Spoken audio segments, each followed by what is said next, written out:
11వ అధ్యాయము. హాసోరు రాజైన యాబీను జరిగిన వాటిని గూర్చి విని మాదోను రాజైన యోబాబుకును షిమ్రోను రాజుకును అక్షాపు రాజుకును ఉత్తర దిక్కుననున్న మన్యదేశంలోను కిన్నెరెతు దక్షిణ దిక్కుననున్న అరాబాలోను షెఫేలాలోను పడమటనున్న దోరు మన్యములోను ఉన్న రాజులకును తూర్పు పడమటి దిక్కుల ఎందలి కనానీయులకును అమోరీలకును హిత్తీలకును పెరిజ్జీలకును మన్యములోనున్న యబూసీయులకును మిస్పా దేశమందలి హెర్మోను దిగువ నుండు హివ్వీయులకును వర్తమానం పంపగా వారు సముద్ర తీరమందలి ఇసుక రేణువులంత విస్తారముగానున్న తమ సైనికులను అందరినీ సమకూర్చుకొని విస్తారమైన గుర్రములతోనూ రథములతోనూ బయలుదేరి ఆ రాజులందరూ కూడుకుని ఇశ్రాయేలీలతో యుద్ధము చేయుటకు మేరోము నీళ్ల యొద్దకు వచ్చి దిగగా యెహోవా వారికి భయపడకము, రేపు ఈ వేళకు ఇశ్రాయేలీల చేత సంహరింపబడిన వారినిగా నేను వారిని అందరినీ అప్పగించేదను.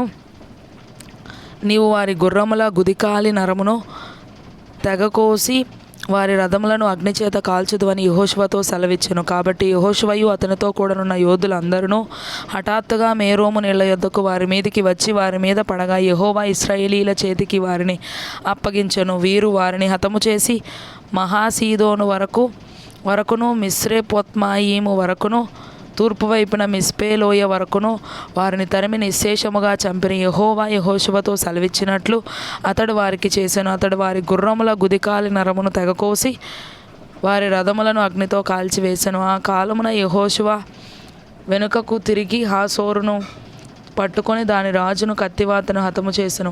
పూర్వము హాసోరు ఆ సమస్త రాజ్యములకు ప్రధానము.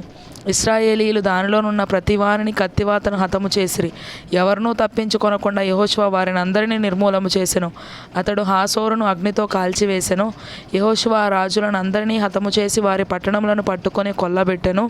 యెహోవా సేవకుడైన మోషే ఆజ్ఞాపించినట్లు అతడు వారిని నిర్మూలము చేసెను. అయితే యెహోషువ హాసోరును కాల్చివేసెను గాని మెట్టల మీద కట్టబడి ఉన్న పట్టణములను ఇశ్రాయేలీయులు కాల్చివేయలేదు. ఆ పట్టణముల సంబంధమైన కొల్ల సొమ్మును పశువులను ఇశ్రాయేలీయులు దోచుకొనిరి.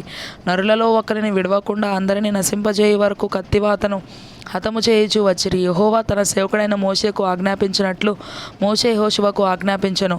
యెహోషువ అలాగే చేసెను. యెహోవా మోషేకు ఆజ్ఞాపించిన వాటన్నిటిలో ఒకటియు అతడు చేయక విడవలేదు. యెహోషువ శేయీరుకు పోవు హాలాకు కొండ మొదలుకొని లెబానోను లోయలో హెర్మోను కొండ దిగువనున్న బయల్గాదు వరకు ఆ దేశం అంతటినీ అనగా మన్యమును దక్షిణ దేశం అంతటినీ గోషేను దేశం అంతటినీ షెఫేలా ప్రదేశమును మైదానమును ఇశ్రాయేలు కొండలను వాటి లోయలను వాటి రాజులను అందరినీ పట్టుకొని వారిని కొట్టి చంపెను. బహుదినములు యెహోషువ ఆ రాజులందరితో యుద్ధము చేసెను.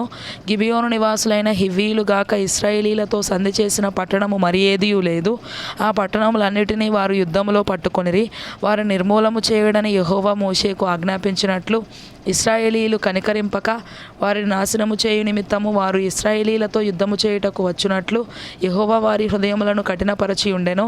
ఆ కాలమున యెహోషువ వచ్చి మన్యదేశంలోను అనగా హెబ్రోనులోను దెబీరులోను అనాబులోను యూదా మన్యములన్నిటిలోనూ ఇశ్రాయేలీల మన్య ప్రదేశములన్నిటిలోనూ ఉన్న అనాకీయులను నాశనము చేసెను. యెహోషువ వారిని వారి పట్టణములను నిర్మూలము చేసెను. ఇశ్రాయేలీల దేశమందు అనాకీలలో ఎవడునూ మిగిలి ఉండలేదు. గాజాలోను గాతులోను అష్డోదులోను మాత్రమే కొందరు మిగిలి ఉండిరి. యెహోవా మోషేతో చెప్పినట్లు యెహోషువ దేశం అంతటినీ పట్టుకొనెను. యెహోషువ వారి గోత్రముల చొప్పున ఇశ్రాయేలీలకు స్వాస్థ్యముగా దానిని అప్పగించెను. అప్పుడు యుద్ధము లేకుండా దేశము సుభిక్షముగా నుండెను.